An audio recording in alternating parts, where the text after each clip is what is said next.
So this is a little video recording going out to all my friends that might have some questions about biblical interpretation and where the power or the authority lies with interpretation. I kind of came up with a little analogy that I think kind of makes it a little bit clearer picture of what we're up against when we talk interpretation. And so what I've done in the past is ask people to imagine you are tasked with explaining an elephant to an American Indian in, let's say, 1750 in North America. And basically, you try describing its size, its shape, the long nose, big ears, and you're going through as much description of an elephant as you can. While you're doing that, the American Indian is going to be creating an image in his mind, and he's going to be grabbing from what he knows to be real and what he's experienced. So he may, think of a big tree trunk, or more likely than not, he's going to be thinking of buffaloes. And so you may do a very good, very accurate, concise description of an elephant, but the end result is within the reality of your audience. You basically have a Frankenstein buffalo. And it's nothing on your part. It's just he's trying to construct an image out of what he's experienced and what he knows to be true.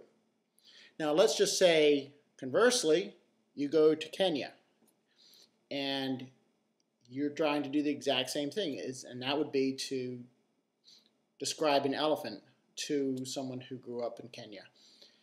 My guess is you might get half a sentence out, and not only do they know what you're talking about, but they have a 100% accurate picture in their mind of an elephant.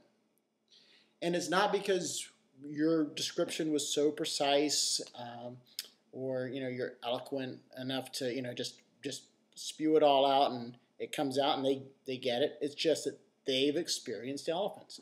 That elephant is part of their culture. They've always grown up around them. So all you need to do is say, it's got a long nose or trunk, and boom, there it is in their brain. So take that same analogy now and go back into the New Testament era. And when the apostles were writing to the first century Christians, they were writing within the context of the same language, same culture, same faith, much of the same belief, and personal relationship and experience with the authors. If you look at when the New Testament was written, I'll use the Gospel of Luke for an example. Luke was written, most scholars would say, around 65 A.D. Okay, so we're talking 32 years after Christ's death and resurrection. Not only that, it was written after St. Ignatius was made bishop of Antioch, where Luke went to church. So you're actually talking, the third bishop of Antioch was in place when that gospel was being written. So the Gospels in the New Testament were written long after the personal interaction and relationship with the apostles. So we had the audience had so many things going for them that we, as 21st century Christians, don't have. We don't know them personally. We don't speak the language.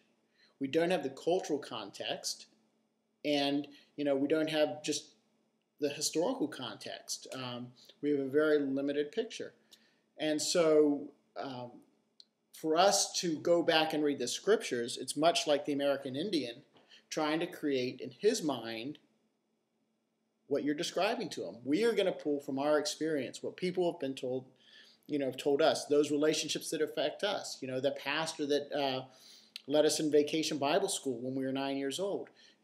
Those all have an effect on how we piece together all those puzzles and create in our mind a picture of what is normal Christianity.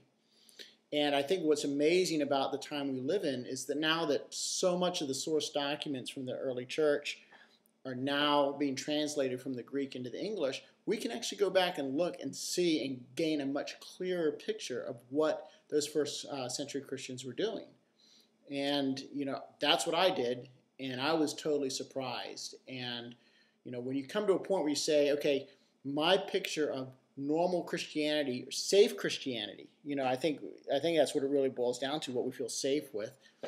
When it comes down to the fact that you realize what I consider normal, safe, conservative Christianity is actually very different, very foreign, and almost, I would even say, unrecognizable to the first century Christians, I need to step back and say, okay, who's got the best picture of an elephant in their brain? Me, totally removed in time and space, culture, language, so on and so on, or these guys that sat under the feet of Christ, of his apostles, and those that they raised up under them to mentor them. So anyway, that's what I think is really kind of puts a different perspective on it, and I hope you find that helpful. And take it for what it's worth, and I'd love to hear what your thoughts are.